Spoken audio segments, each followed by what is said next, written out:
Now going for the Stokes law. Mister Stoke का पहले भी इनका नाम पूरा है sir Gabriel Stokes, sir Gabriel Stokes, strokes नहीं है, स्टोक्स है। ओके, इनको पहले भी हम नाम ले चुके हैं। काइनेमेटिक विस्कोसिटी की जो यूनिट है, विस्कोसिटी जो कि सेंटीमीटर स्क्वायर पर सेकंड थी, इसको 1 स्टोक बोला गया था। ये वही वाले साइंटिस्ट हैं। खैर, he talked about the drag force, called the drag force acting on a body when moving through a fluid. Through a fluid. Let us see what did he say. Now, suppose we have a fluid medium and a body is moving in. अन्य सारी जो bodies जिस पे experiment किया इन्होंने sphere ही लिया था। इनके अजम्पशन में भी यही है कि this force is applicable on spherical bodies. जो फोर्स है, जो फॉर्मूला निकलेगा स्फेरिकल बॉडीज के लिए, तो इनने भी स्फेरिकल बॉडी ही ली थी। तो जब ये बॉडी मूव कर रही होती है तो सामने की एक लेयर चिपक जाती है ड्यू टू अडहेसिव फोर्सेस। ठीक है, पॉइंट वाइज लिख लेते हैं। The first layer sticks to the moving body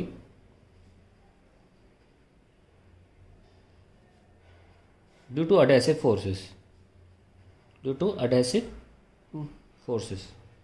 और बाकी लेयर्स भी फिर इसी वेलोसिटी से साथ में मूव करने लगती हैं। हालांकि इन वेलोसिटीज़ के इकट्ठा होने की वजह से, मतलब फ्लूइड लेयर्स के इकट्ठा होने की वजह से वेलोसिटी डिक्रीज होने लगती है। एक ड्रैग फोर्स पीछे की तरफ लगने लगता है, ये एफ ड्रैग है। ओके, सो क्या होता है, few layers also move with the spherical body and the first layer on it। इस फर्स्ट लेयर के साथ और बॉल के साथ कुछ लेयर्स चलने लगती हैं, due to which the body experiences a drag.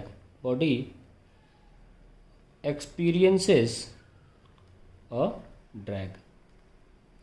और ये जो ड्रैग फोर्स है, ये उन्होंने कहा कि depends on the viscosity of the liquid. Depend बोला है, डायरेक्टली प्रोपोर्शनल नहीं बोला। The radius of the body, क्योंकि उन्होंने स्फेरिकल लिया था तो कोई ज्योमेट्रिकल पैरामीटर चाहिए, तो वो रेडियस ही होता है स्फेयर में। And the velocity of the body at a given time. ये वेलोसिटी ध्यान रखिए, किसी वक्त की वेलोसिटी है, जेड ले लीजिए। दैट मीन्स अगर बॉडी की वेलोसिटी जैसी भी होती है, फोर्स उस तरीके से एडजस्ट हो जाएगा। निकल के अल्टीमेटली निकल के भी आएगा कि v की पावर 1 है, यानी कि जो ड्रैग फोर्स है वो वेलोसिटी के प्रोपोर्शनल है। ये बहुत ही इंपॉर्टेंट चीज़ थी। मतलब वो कहना चाह रहे हैं जो ड्रैग फोर्स है वेलोसिटी डिपेंडेंट है। अगर बॉडी तेज़ जाएगी तो ज़्यादा ड्रैग फोर्स भी उसे महसूस भी होगा, है कि नहीं। सो इसको प्रूफ कर लेते हैं, कोई बहुत बड़ी बात नहीं है, ऐसे डायमेंशनल फॉर्मूले से ही प्रूफ करना होता है। आइए पन्ना पलटते हैं और प्रूफ करते हैं।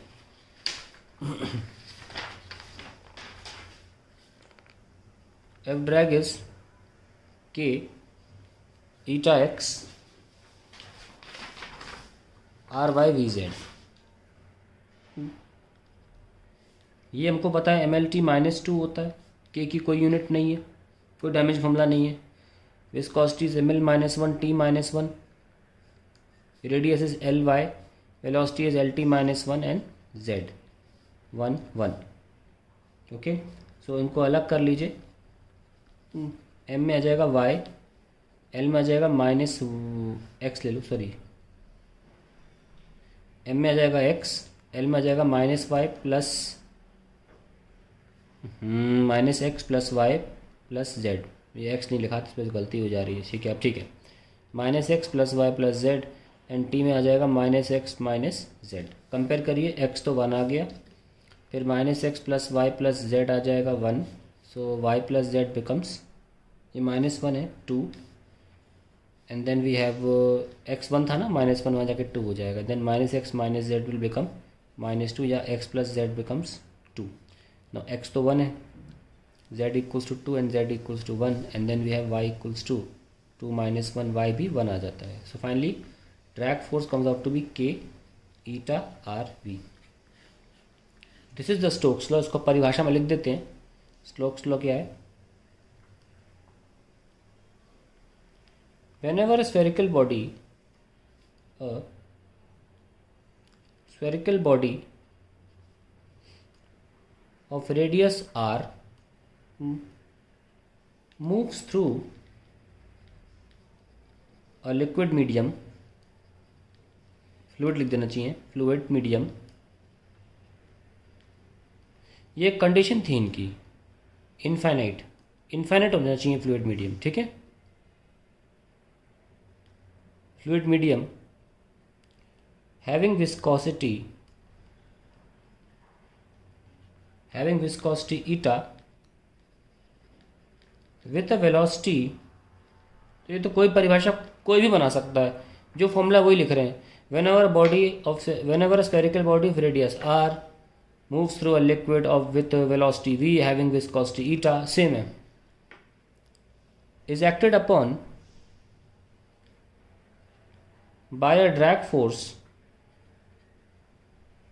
Fd is equals to k eta RV. बाद में ये k उन्होंने एक्सपेरिमेंट से निकाला कि स्फेरिकल बॉडीज के लिए 6 पाई है, हर बॉडी के लिए नहीं है, स्फेरिकल बॉडीज के लिए. तो अल्टीमेटली ये जो k की वैल्यू है वो 6 पाई है. This was all about Stokes law. अब कुछ अजम्पशंस देख लेते हैं कि मिस्टर स्टोक ने क्या अजम्पशंस के तहत ये डेरिवेशन, मतलब ये कंक्लूजन निकाला कि जो फोर्स है वो स्फेरिकल बॉडी पे 6 पाई eta RV होगा. अजम्पशंस बहुत ज़्यादा हैं. Let us see. पहला तो the fluid medium through which body moves,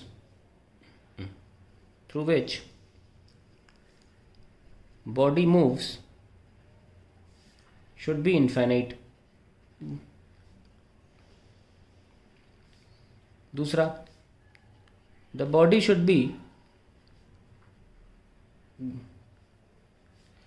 perfectly smooth and rigid.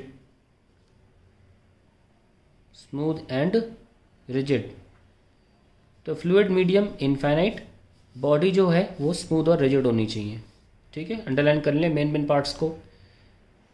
फिर दूसरा आना चाहिए, the body size must be not very large and not as small as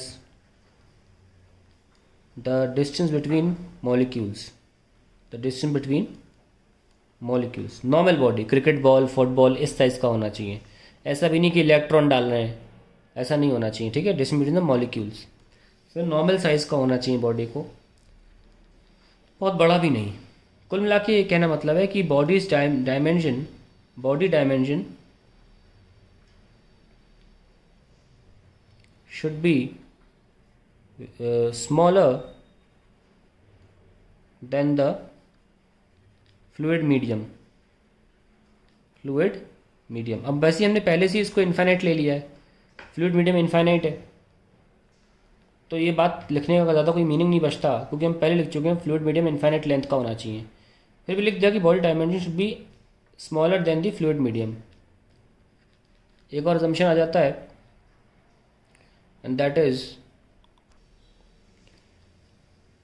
the velocity of moving body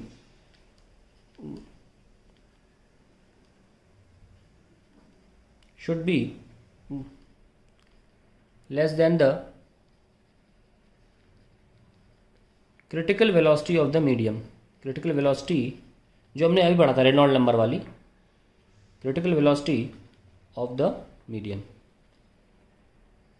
So ये कुछ assumptions लिए थे. assumptions पूछे जाते हैं एग्जाम में, दो पूछ सकते हैं इन द टू assumptions. तो इसमें से कुछ बेसिक याद कर लीजिए कि बॉडी साइज बहुत ज़्यादा बड़ा नहीं होना चाहिए और मॉलिक्यूल से डिस्टेंस इतना छोटा नहीं होना चाहिए। क्रिटिकल वेलोसिटी से कम वेलोसिटी, बहुत बेसिक आराम से लर्न होने वाले पॉइंट्स हैं, ठीक है। So this is all about Stokes law.